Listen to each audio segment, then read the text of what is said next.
curioso, cara, saber como é que você entrou pra dublagem, assim, né? Porque, cara, talvez você tenha sido o cara que construiu, junto de uma galera, o que a gente ama muito hoje. E que fez a gente, o que fez a gente gostar muito de cultura geek. Eu queria muito saber disso. Vou contar uma história. Bom, vão me apedrejar, mas acho que o que eu construí ao longo desses anos, de repente, pode até amenizar. Né? Cara, eu sou de uma época em que a dublagem era marginalizada. Acreditem. Eu tive muitos colegas. Eu venho do teatro. Eu tive algumas passagens pela televisão, né, cinema, pouquíssima coisa no cinema, mas mais na televisão. Mas a minha história é do teatro. E eu cansei de ouvir com a dublagem. Ah, não, fazer dublagem não. Dublagem é fim de carreira do ator. Eu ouvi muito isso lá nos anos 1980, eu ouvi muito isso. E eu passei por vários processos, né, de construção de ator e tal. E durante esses processos eu trabalhava. Eu era um cara que trabalhava igual a todo mundo. Hoje em dia, quando eu escuto alguém falar assim, o cara é CLT, pô, eu fui CLT com muito orgulho, sabe? Trabalhava, tinha lá. Isso garantiu muita coisa hoje, que eu tenho hoje, alguns direitos que eu tenho hoje, agradeço a CLT. Então eu trabalhava, estudava, era casado, tinha filhos, e eu tinha que dar conta disso.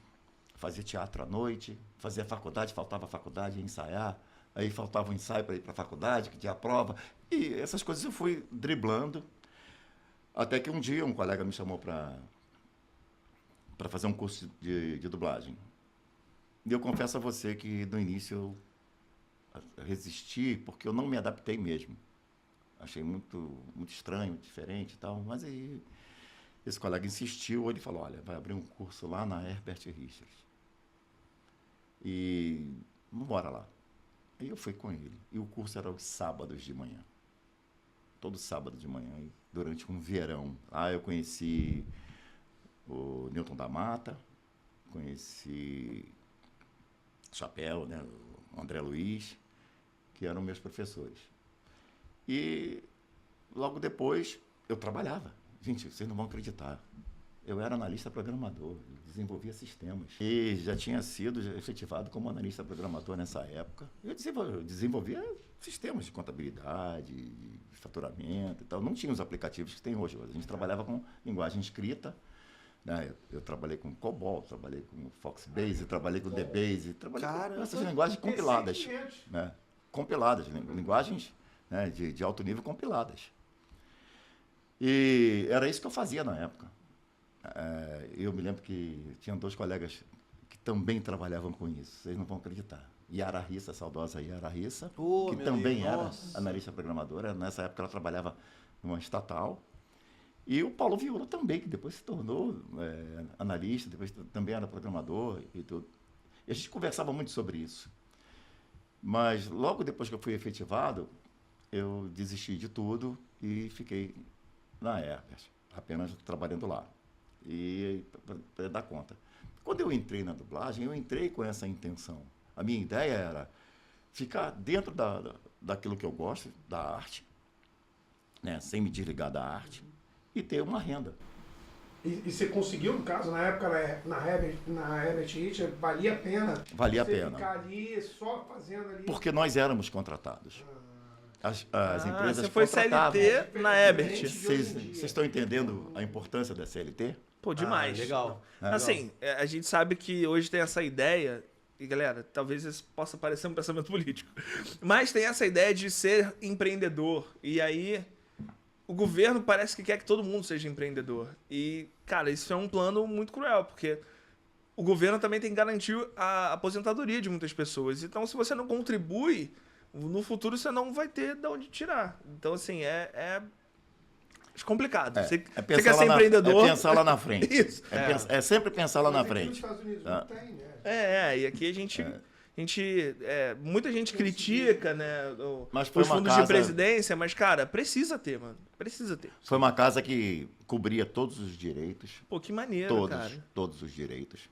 pena ter acabado. E você sabe o que deu? Foi esse crescimento mesmo dos grandes estúdios que acabaram com a Herbert? Nós tínhamos, na época, nós tínhamos a VTI, que também era um grande estúdio, que também contratava. A Delarte, que existe Que tá até até hoje, hoje. que Até hoje. também contratava. Gente, eu sou doido pra visitar a Delarte. É muito legal lá. Muito legal. Hoje, né? eu não sei, porque agora como prestador de serviço, né? Sim. Assim, eu entro, faço meu trabalho e saio e tal, e eu não sei como funciona. É claro que as casas ainda contratam funcionários, ela tem um quadro de funcionários e tal, a gente não sabe, eu não sei assim. quem são Pode não ter um quadro fixo de dublador, de repente. Não, assim. até porque hoje é até impossível, vamos dizer assim. Para você ter um quadro fixo de dublador, como é que você vai fazer? Você vai contratar um grupo. Hoje nós temos aí uma gama enorme. Você vai contratar um grupo, aí você vai contratar um grupo, você vai ter que trabalhar com aquele grupo. É. Né? E esse grupo, se for contratado numa outra casa, como é que vai ser? Ele vai ter que trabalhar nessas duas casas, se deslocando e tendo que dar conta daqui e dali. Aí tem outra casa que vai fazer a mesma coisa. Hoje nós temos várias casas trabalhando, né? Aí esse fluxo funciona. Não que eu seja a favor disso, mas... Não, mas é o eu sou a modelo favor- de É o negócio modelo que funciona hoje. atualmente, né? Acho que não Mas teria como ser. É como funciona. É, a gente isso. não tem como É jogando o fugir jogo. muito. A gente não tem como fugir muito. Mas eu ainda sou a favor da contratação. Que você tenha pelo menos um grupo, né, um elenco Sim. contratado. Então nós tínhamos essas casas, né, que contratavam ainda, né, nessa época. E eu entrei por conta disso. Era onde eu ficava. Eu fiquei na Herbert como contratado. Eu fiquei 9 anos. Porque em 97 eu fui para um outro estúdio, onde eu fui contratado, onde eu comecei a trabalhar como diretor, e lá fiquei muitos anos também contratado. Tá? E depois que eu me desliguei desse estúdio, aí que eu passei a flutuar no mercado. Eu também tive passagem por São Paulo, fui para São Paulo, fiquei circulando em São Paulo 2 anos. Foi bom para mim, porque eu conheci muita gente lá. Na época em que eu comecei aqui no Rio, existia uma rixa muito grande também, essa coisa de o Rio faz um trabalho melhor, São Paulo não sei o quê, E em 97, quando houve a greve, a gente se conheceu. Então, a cada 15 dias, toda semana a gente se encontrava. Então, uma semana era no Rio, outra semana era em São Paulo. Então, a cada 15 dias eu estava em São Paulo, e a gente debatendo, discutindo as questões da categoria e tal. E com isso eu conheci muita gente, e o que me permitiu, alguns anos depois, eu ir a São Paulo, flutuar em São Paulo, trabalhar em São Paulo, onde eu fui muito bem recebido. Tenho grandes amigos em São Paulo, onde é um lugar que tem dubladores maravilhosos, gente que eu considero assim, de alto nível, sabe? Tenho um carinho muito grande por aquela cidade. Né? E assim, eu fui me construindo dentro disso. Nunca abandonei as minhas raízes, as minhas lutas, sabe, pela qualidade de trabalho. Sim. Aprendi muito, aprendo até hoje, mas eu aprendi muito. E o que eu mais considero nessa história toda foi o meu aprendizado. Tive muitos colegas que me ajudaram bastante, diretores, gente que já partiu. Esse meio tem que ser assim, não tem jeito. E, assim, enfrentei a concorrência e de forma legal, digna, sabe?